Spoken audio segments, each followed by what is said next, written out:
अधीर अपनी कार में बैठकर वहां से निकल गया। उसके जाते ही सनम ने खिड़की को खोला और रोड पर चारों तरफ देखने लगी। अधीर जा चुका था। सनम ने चैन की सांस ली और मुट्ठी भींचकर बोली, जिंदगी कुछ कम मुश्किल नहीं थी जो अब एक खतरनाक इंसान भी मेरे पीछे पड़ गया है। सबके सब मेरे सपने के दुश्मन बने हुए हैं, लेकिन मैं ऐसे कमजोर नहीं पड़ सकती हूँ। अधीर की सच्चाई चाहे जो भी हो, पर मुझे उससे दूरी बनानी ही होगी। उन्होंने जो कुछ कहा उसका मतलब मुझे साफ साफ समझ आ रहा है, पर मैं अभी से इन सब चक्करों में नहीं पड़ सकती हूँ। मेरी मंजिल मेरी राह देख रही है, मुझे उस तरफ किसी भी तरह बढ़ना है। न जाने किस घड़ी में ये इंसान मेरी जिंदगी में आ गया। खैर, अब मुझे एक एक कदम फूंक फूंक कर रखना होगा। सनम ने ठान ली थी कि वो हिम्मत नहीं हारेगी।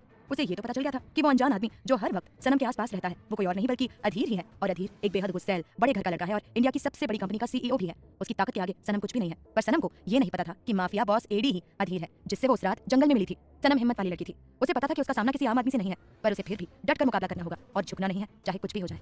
सनम सुनसान सड़क को देखते हुए अपने इयररिंग्स को उतारने लगी। तभी उसे रोड पर एक टैक्सी दिखाई दी। उसमें से रिदा बाहर निकलकर पीजी के अंदर घुस गई। कुछ ही देर में सनम के रूम का डोर नॉक हुआ। सनम ने गेट खोला तो परेशान रिदा रूम में आई और सनम को सही सलामत देखकर उसके गले लग गई। सनम ने उसकी पीठ सहला दी और कहा, घबराने की जरूरत नहीं है, मैं ठीक हूँ। रिदा उससे अलग होकर बोली, सनम तुम ठीक हो? ये देखकर मैं कितनी खुशी, तुम सोच भी नहीं सकती। सनम ने कहा, मुझे क्या हो सकता है जो तुम डर रहे हो? रिदा ने कहा, सनम वो सीईओ किस तरह पूरी पार्टी में तुम्हें घूर रहा था, जैसे उसने माइक में तुम्हारे लिए इतना सब कुछ कहा और तुम्हें वहां से लेकर चला गया। इन सबसे मुझे तो बहुत डर लग रहा है कि वो आदमी बहुत ताकतवर है, उसके आगे हम आम इंसान टिक भी नहीं सकते हैं और वही आदमी तुम्हारे पीछे पड़ गया है। अब डरो नहीं तो क्या करूं बताओ? सनम ने गहरी सांस ली। उसके माथे पर भी चिंता की लकीरें उभर आई थी। उसने अपने पसीने को पोंछ दिया और खिड़की के पास जाकर खड़ी हो गई। रिदा उसके पास आई और उसके कंधे पर हाथ रखकर उसे परेशानी से देखते हुए बोली, अपनी तकलीफ को अंदर मत दबाओ, मैं तुम्हारी बहन जैसी हूँ, जो बात है मुझे प्लीज बता दो। सनम की खूबसूरत नीली आंखों से पानी की बूंदें छलक पड़ी। उसके चेहरे पर फीकी मुस्कान आ गई और वो बोली, माँ बाप कभी गलत नहीं होते। मेरी माँ ने मुझसे कहा था कि बचकर रहना, और कसम से मैं बचकर रह भी रही थी, पर पता नहीं कैसे उस आदमी की नजर में मैं आ गई और अब वो मुझे छोड़ने के लिए तैयार नहीं है। रिदा वो हाथ धोकर मेरे पीछे पड़ गया है, बोलता है जहाँ जाऊंगी वहाँ वो आ जाएगा। ऐसे में मैं कैसे जीऊंगी, कैसे सांस लूंगी, क्या होगा, कुछ समझ नहीं आ रहा। कभी कभी उससे बहुत डर लगता है, पर अगले पल ये हिम्मत आ जाती है कि वो मेरे साथ कुछ बुरा नहीं करेगा, क्योंकि उसकी आंखों में मुझे बुराई का एक कतरा तक नजर नहीं आया। पर उसका वो दीवानापन कहीं मेरे सपने को तबाह न कर दे, जो कि मैं होने नहीं दूंगी। रिदा ने कहा, क्या करोगी तुम? सनम बोली, ज्यादा कुछ नहीं, पर बस जितना हो सके उसकी नजरों से दूर रहने की कोशिश करूंगी। मेरे माँ बाप ने मुझे बचपन से लड़ना सिखाया है। उन्होंने बताया था कि ऐसी मुसीबतें लाइफ में आती हैं तो उनसे कैसे डील करना है वो हमें सीखना ही होगा। रिदा ने कहा, तुम्हें उनसे डरने लगता है क्या? मैं तो कांप जाती हूँ जब वो इंसान सामने आता है। सनम कटाक्ष में मुस्कुराते हुए अपने माथे की तरफ इशारा करते हुए बोली, इस पसीने की वजह वही है, उसका डर ही है। बहुत डर लगता है उनसे, उनके होने से, उनका मुझे बेचैन और बेताब नजरों से घूरने से, उनकी हर चीज से मुझे डर लगता है। पर इसका मतलब ये तो नहीं है ना कि मैं दुबक कर बैठ जाऊँ और कुछ करूंगी ना। रिदा ने कहा, तुम सही कह रही हो, इतना भी मुश्किल नहीं है सब कुछ, बस थोड़ी हिम्मत और साहस रखना होगा, बाकी सब ठीक हो जाएगा और हम दोनों तो हैं ही एक दूसरे के साथ हमेशा के लिए। रिदा की बात सुनकर सनम उसके गले लग गई और दोनों अपनी अपनी सोच में गुम हो गए। Singh group and company. रात के 11 बजे अक्ष की भौएं आपस में तनी हुई थी। वो बड़ी गहनता से अपने सामने चल रही LCD स्क्रीन पर आज की न्यूज़ देख रहा था, जो अभी कुछ घंटों पहले की ही घटना थी। अक्ष अपने डेस्क से टिककर खड़ा था। उसके हाथ उसकी दाढ़ी को मसल रहे थे। न्यूज़ पर साफ साफ दिख रहा था कि इंडिया की सबसे बड़ी कंपनी के सीईओ मिस्टर अधीर सिंह राजपूत एक लड़की को अपनी बाहों में ले पाए गए। न्यूज़ में अधीर की तस्वीर भी साफ दिख रही थी। बस सनम का चेहरा ठीक से नहीं दिख रहा था, क्योंकि उसका चेहरा अधीर के सीने की तरफ था, जिस वजह से वो कैमरे में कैद नहीं हुआ। न्यूज़ एंकर बढ़ा चढ़ाकर बोलने लगा कि देखिए भारतीयों, आज की और देखा जाए तो अब तक की सबसे बड़ी खबर हमें मिली है। इतनी बड़ी कंपनी के सीईओ अपनी माशुका को अपनी बाहों में ले पाए गए। अब अधीर सिंह राजपूत को कौन नहीं जानता, इनका तो नाम ही काफी है और इनसे जुड़ी इतनी बड़ी खबर हम आप सब तक पहुंचा रहे हैं। लगता है हमारे सीईओ साहब किसी के प्यार में कैद है, लेकिन लड़की का चेहरा साफ साफ नहीं दिख रहा है। हद तो तब हो गई जब मिस्टर अधीर अपनी माशुका को सरेआम अपनी बाहों में लिए वहां से चले गए और पता नहीं उसे अपने साथ कहां ले गए और उसके साथ क्या क्या किया होगा। अब हमें क्या पता इन दोनों के बीच क्या क्या हुआ होगा और कितना खतरनाक हुआ होगा, ये तो अब अधीर जी ही बता सकते हैं ना। एंकर की बात सुनकर अक्ष को बहुत गुस्सा आया। उसने अपने गार्ड को बुलाया और जोर से बोला, इस एंकर को अगले 15 मिनट में मेरे सामने पेश करो, वरना तुम वापस मत आना, कच्चा खा जाऊंगा। गार्ड डरता हुआ तेजी से वहां से चला गया। अक्ष ने अपनी मुट्ठी भींच ली और गुस्से से बोला, मेरा बेटा है, उसकी माशुका है, उसकी लाइफ है, वो उसके साथ कुछ भी करे, उसे कहीं भी लेकर जाए। इन सब से ये साले क्यों अपनी मुंडी घुसेड़ रहे हैं? इन सब में ये साले क्यों अपनी मुंडी घुसेड़ रहे हैं?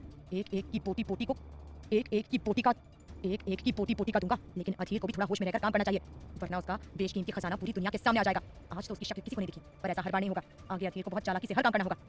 अक्ष गहराई से कुछ सोच रहा था, तभी उसका फोन बजने लगा। उसने स्क्रीन पर देखा तो निधि उसे कॉल कर रही थी। निधि का नाम पढ़ते ही अक्ष के चेहरे पर सुकून छा गया। वो जैसे ही कॉल अटेंड करने लगा, तभी उसे एहसास हुआ कि पक्का निधि ने टीवी पर न्यूज़ देख ली होगी और परेशान हो गई होगी। अक्ष ने गहरी सांस ली और निधि का कॉल अटेंड कर दिया। तभी निधि जल्दी से बोली, क्या आपका बेटा क्या कर रहा है और ये लड़की कौन है उसकी गोद में, क्या चल रहा है, कोई मुझे बताएगा कि क्या न्यूज़ वाले माशुका माशुका लगा रखे हैं? मेरा तो दिमाग खराब हो गया है। ओ हेलो माफिया जी, आप चुप क्यों है? आपसे कुछ पूछ रही हूं मैं, मुंह में दही जमा लिया है तो उसे थूको और मेरे सवाल का जवाब दो। अक्ष ने अपना सर हिला दिया और जोर से बोला, सांस तो ले लो मलिका, कितना बोलती हो तुम, और मुझे बोलने का मौका तो दो। सबसे पहली बात कि इस एंकर को उठवा लिया है मैंने।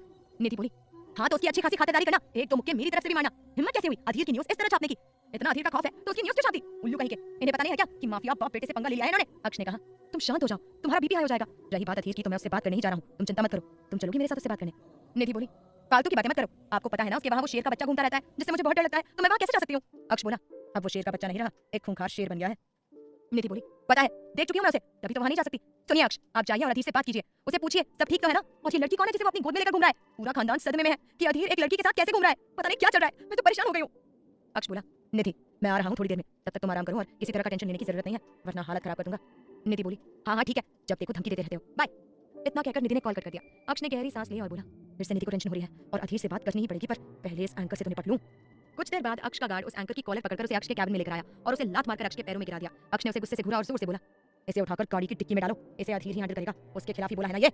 गार्ड ने एंकर को उठाया जो जमीन पर पड़ा पड़ा गिड़गिड़ा रहा था और माफी मांग रहा था, पर इन माफियाओं के पास माफी और दया नाम की चीज ही नहीं है। अक्ष अपने कैबिन से बाहर निकल आया और अपनी गाड़ी में बैठकर डेविल मैंशन के लिए निकल गया। कुछ ही देर में जंगली एरिया शुरू हो गया जहां से अक्ष की गाड़ियों का काफिला तेजी से गुजर रहा था और आगे जाकर एक बड़े से दरवाजे को पार करके सारी गाड़ियां डेविल मैंशन के आगे आकर रुकी। अक्ष तेजी से कार से बाहर आया और बंगलों के अंदर चला गया। अक्ष के हॉल में आते ही माइकल बेकाबू हो गया और अक्ष को देखकर पिंजरे से बाहर आने की कोशिश करने लगा। माइकल के लिए अधीर के बाद सबसे खास कोई था तो वो अक्ष सिंह राजपूत ही था। कहानी में क्या होगा आगे जानना चाहते हैं सभी सवालों के जवाब, तो सुनिए in love with mafia boss सिर्फ और सिर्फ प्रतिलिपि एफएम पर। अक्ष का मूड कुछ ठीक नहीं था, उसे बस निधि की फिक्र हो रही थी क्योंकि उसे टेंशन हो रही थी। अक्ष को देखकर अधीर के सभी गार्ड्स ने सर झुकाकर उसे ग्रीट किया। माइकल बावला हो रहा था अक्ष के लिए, पर अक्ष उसकी तरफ देख तक नहीं रहा था। अक्ष जोर से बोला, अधीर को बुलाओ। गार्ड तेजी से अंडरग्राउंड में चला गया जहां अधीर किसी को बेरहम मौत दे रहा था। अक्ष बिना किसी भाव के वहां खड़ा सामने एक टक देख रहा था और माइकल अक्ष को देखकर बार बार दहाड़ भी रहा था। अक्ष को सब पता चल रहा था, पर पहले उसे अधीर से बात करनी होगी, फिर माइकल से।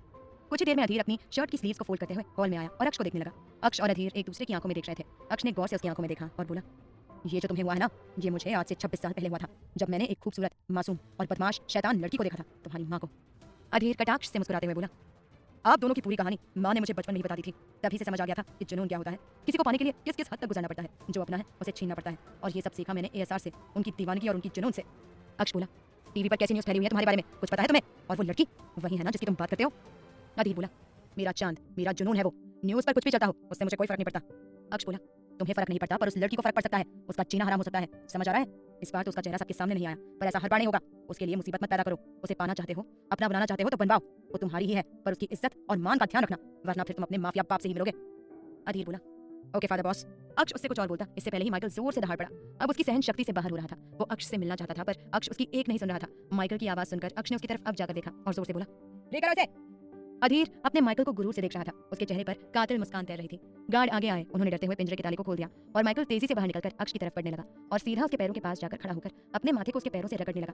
अक्ष ने उसके सर के बालों में हाथ फेरा और रौब से बोला, माइकल, जब मैं बात कर रहा होता हूँ तो मुझे पसंद नहीं कि मुझे कोई बीच में बुलाए, और ये तुम थे इसलिए जाने दिया, वरना तुमसे बेहतर कौन जान सकता है कि बेदर्दी क्या होती है। अक्ष की बात सुनकर अधीर के चेहरे पर भी डरावनी मुस्कान आ गई थी और वो अपने माइकल को एक टक देखे जा रहा था, जिसे अक्ष की करीबी से बहुत आराम मिल रहा था। अक्ष ने अधीर से लंदन में हुए 2 नेताओं के मर्डर के बारे में कुछ जरूरी बात की और जाते हुए बोला, 2 दिन बाद तुम्हें कोलंबिया जाना है, पता है ना क्यों? अधीर बोला, मुझे मेरे सारे काम और मकसद पता है फादर बॉस। अक्ष बोला, यही उम्मीद है तुमसे। इतना कहकर अक्ष वहां से चला गया। उसके जाते ही अधीर मुड़ा तो उसकी नजर सामने खड़े माइकल पर पड़ी। अधीर झुका और माइकल को अपने सीने से लगाकर बेहद डरावने तरीके से बोला, उसे सब पता है कि मैं कौन हूँ, पर वो जालिम नाटक कर रही है, सोच रही है कि मुझसे बच जाएगी। उसे पता नहीं है कि जितनी सच्चाई वो मेरी जानती है उससे कई गुना ज्यादा भयानक है। एडी, कोई बात नहीं, आजाद पंछी है, उड़ने दो जब तक मेरा मन चाहता है, पर जिस दिन इस लड़की ने अपनी हद पार की वो मेरा भयानक रूप ही देखेगी, तब उसे मुझसे कोई नहीं बचा पाएगा। एडी की बात सुनकर माइकल ने एक जुनूनी दहाड़ निकाली, जैसे कि वो अधीर की बात में हामी भर रहा हो। अधीर के चेहरे पर शैतानी मुस्कान साफ साफ दिख रही थी। वो सनम के साथ न जाने क्या करना चाहता था। उधर पीजी बिल्डिंग में सनम अपने कमरे में बेड पर लेटी हुई अधीर के बारे में सोच रही थी, कैसे उस आदमी ने उसकी जिंदगी में आकर सब कुछ हिला दिया है और अब बिना किसी रिश्ते के हक जमा रहा है। सनम ने अपनी आंखें बंद कर ली और मन में बोली, इस आदमी से बचकर रहना होगा, वरना मेरी जिंदगी और सपना दांव पर लग जाएगा। अगर मम्मी पापा को थोड़ी सी भी भनक लगी तो वो मुझे वापस शिमला बुला लेंगे। नहीं, मैं ऐसा नहीं होने दूंगी, मुझे कुछ करना ही पड़ेगा। और उस इंसान से मैं कैसे लड़ाई करूं, वो बहुत खतरनाक है। सनम अनजाने में एक माफिया से पंगा लेने जा रही थी। उसे पता नहीं था कि इन सब का अंजाम कितना भयानक हो सकता है, और खासकर अधीर के मामले में। उधर अधीर ने बाज जैसी तेज नजरों से सनम को कैद कर लिया था। अब वो चाहकर भी उससे दूर नहीं जा सकती थी। अगली सुबह 11 बजे डांस अकेडमी। सनम के पैर में अभी भी थोड़ा सा दर्द हो रहा था, जिस वजह से वो बैठकर रेस्ट कर रही थी और बाकी सभी स्टूडेंट्स डांस प्रैक्टिस कर रहे थे। उनके स्टेट लेवल का कंपटीशन कभी भी अनाउंस हो सकता था और ऐसा हुआ भी। कुछ देर बाद सभी स्टूडेंट्स डांस हॉल में इकट्ठा हो रहे थे और गुप्ता ने सबको न्यूज़ दी कि अगले हफ्ते उनका स्टेट लेवल का कंपटीशन होने वाला है, जो चेन्नई में होने वाला था, पर किसी वजह से अब चेन्नई में न होकर वेल्लोर में होने वाला था, जहां स्टूडेंट्स को जाना होगा। गुप्ता ने बाकी सारी इन्फॉर्मेशन दी और वहां से चले गए। उनके जाते ही सारे स्टूडेंट्स आपस में बातें करने लगे। ये न्यूज़ सबको अचानक से ही मिली थी और सबको अब जल्दी से अपनी प्रैक्टिस शुरू करनी होगी और प्रतियोगिता में जीत दर्ज करनी होगी। जो ये प्रतियोगिता जीतेगा उसे best dancer of the state का अवार्ड मिलेगा, जिससे वो स्टेट लेवल की प्रतियोगिता में भाग ले सकता है और फिर इंटरनेशनल लेवल पर भी जा सकता है, जो कि सनम का सपना है। सनम अपने पैर को देख रही थी। रिदा ने उसके कंधे पर हाथ रखा और बोली, अब ज्यादा दर्द तो नहीं है ना? सनम बोली, कल बहुत ज्यादा हो रहा था, पर उन्होंने एक स्प्रे लगाया था जिस वजह से दर्द तो कम हो गया है, लेकिन डर लग रहा है कि कहीं वापस मूंछ ना पड़ जाए। रिदा बोली, कुछ नहीं होगा, बस संभल कर प्रैक्टिस शुरू कर दो। अब हम सबके एग्जाम्स शुरू हो चुके हैं जिनमें हमें जीत दर्ज करनी है। सनम बोली, जीतना तो मेरा जुनून है और मैं जीत कर ही रहूंगी। सनम और रिदा ने अपनी प्रैक्टिस शुरू कर दी। सब कुछ नॉर्मली चल रहा था। दूसरी तरफ बीस्ट हेवन में अधीक्षा अपनी कॉलेज के लिए निकल रही थी। तभी उसे विहान ने आवाज लगाई और कहा, सुन, तू कैसे भी करके मेरे लिए बायो के नोट्स अरेंज करवा देना, आज मैं कंपनी जा रहा हूँ डेविल के साथ। अधीक्षा हंसते हुए बोली, तुझे अच्छा फंसा दिया पापा ने, हम आएगा मजा जब हमारा विहान भाई पापा के साथ बिजनेस संभालेगा। विहान मुंह बनाते हुए बोला, कोई खाक मजा आएगा उन 2 गुस्सैल माफियाओं के साथ, ऊपर से पापा भी वही होंगे, कुछ गलती करूंगा तो बड़े पापा से डांट खिलवाएंगे मुझे, जिंदगी झंड है मेरी। मैं तो सोच रहा था कि उस स्नेल से मिलने जाऊं, पर देख कहां फंस गया हूं। अधीक्षा विहान के पास आई और उसके कंधे पर हाथ रखकर बोली, भाई साहब कुछ काम करेंगे तो ही स्नेहल को घर में ले आ पाएंगे। विहान बोला, तो कुछ ज्यादा नहीं बोल रही है क्या? कहाँ से कहाँ पहुंच गई है, सीधा घर में लाने के लिए बोल रही है। अधीक्षा बोली, सही कह रही हूँ, जल्दी जल्दी सेट हो जाओ वरना उस स्नेहल को कोई और अपने घर ले जाएगा, फिर गाते रहना अपना दुखड़ा मेरे सामने। विहान बोला, नहीं नहीं बिल्कुल नहीं, वो स्नेहल तो मेरे घर में ही रहेंगी और कहीं नहीं, मैं पूरी मेहनत से काम करूंगा। अधीक्षा बोली, वाह मेरे शेर वाह, ये हुई ना बात, चल अब मैं जाती हूँ कॉलेज, बाय। अधीक्षा कार में बैठकर वहां से निकल गई।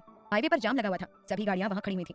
अधीक्षा को गाड़ी का एसी सूट नहीं हो रहा था, इसलिए उसने विंडो खोल दिया और बाहर देखने लगी। तभी उसकी नजर अपने बगल में खड़ी कार पर पड़ी जिसमें बैठा अभिनव शिद्दत से अधीक्षा को ही देख रहा था। अधीक्षा उसे देखकर चौंक गई और उसने जल्दी से विंडो को बंद कर दिया। उसकी इस हरकत पर अभिनव को बहुत गुस्सा आया। उसने कार का गेट खोला और बाहर आकर अधीक्षा के ड्राइवर की तरफ का गेट नॉक करने लगा। अभिनव को देखकर ड्राइवर ने तुरंत गेट खोल दिया। अभिनव ने उससे गाड़ी को अनलॉक करने को कहा और वो अधीक्षा के बगल में आकर बैठ गया। अधीक्षा दंग रह गई और गुस्से से अभिनव को देखने लगी। अभिनव भी उसे गुस्से से देख रहा था। तभी उनकी गाड़ी आगे बढ़ गई। अधीक्षा ने मुंह फेर लिया और बाहर देखने लगी और अभिनव उसे देखने लगा। अभिनव ने उसका हाथ पकड़ लिया तो अधीक्षा हैरान रह गई और अपने हाथ को छुड़ाने की कोशिश करने लगी। अभिनव उसे अपनी लाल तड़पती हुई निगाहों से देख रहा था और बोला, अधीक्षा मुझे मत तड़पाओ, मैं नहीं रह सकता हूँ तुम्हारे बिना, मुझसे तुम मत जाओ, मैं पागल हो चुका हूँ। अधीक्षा बोली, सही कहा आपने, आप पागल ही हो, तभी आज आपने ऐसी हरकत की है। मेरा हाथ छोड़िए और दूर हो जाइए। अभिनव ने कहा, दूर ही तो नहीं रह सकता तुमसे, वरना कभी इंडिया वापस नहीं आता, सिर्फ तुम्हारे लिए आया हूँ और तुम यूं बेरुखी दिखा रही हो, ये तो सही नहीं है ना। अभिनव की बात सुनकर अधीक्षा की आंखों में पानी आ गया। वो उसे एक टक देख रही थी। उसे अभिनव पर खूब प्यार आ रहा था पर वो उसे बता नहीं सकती थी। उसने अपनी नजरें फेर ली और बोली, आपके भले के लिए आपसे दूरी बनाई है, समझना चाहिए आपको। अभिनव बोला, नहीं चाहिए मुझे ऐसी भलाई, मुझे तो तुम चाहिए हो उम्र भर के लिए। इसके बाद अधीक्षा कुछ नहीं बोली क्योंकि वो बोलने की सिचुएशन में ही नहीं थी। अभिनव ने ड्राइवर से कार को प्राइवेट पार्क के पास रोकने को कहा और अधीक्षा का हाथ पकड़कर उसे कार से बाहर लेकर आया। अधीक्षा उसे आंसू भरी निगाहों से देखते हुए उसके पीछे पीछे चल रही थी। तभी उसी रोड पर एक बड़ा सा काफिला गुजर रहा था जिसमें एक साथ लाइन से 5 गाड़ियां चल रही थी। सबसे आगे वाली काली लग्जरी कार में एक बेदर्द बैठा हुआ था जिसकी काली गहरी आंखों पर चश्मा लगा हुआ था। उसकी नजर रोड साइड में पड़ी जहां अभिनव अधीक्षा का हाथ पकड़कर उसे पार्क के अंदर ले जा रहा था। ये नजारा देखकर उस बेदर्द ने अपना चश्मा हटाया। उसकी आंखों में खून उतर आया। वो अपने दांत पीसते हुए बोला, गाड़ी रोको।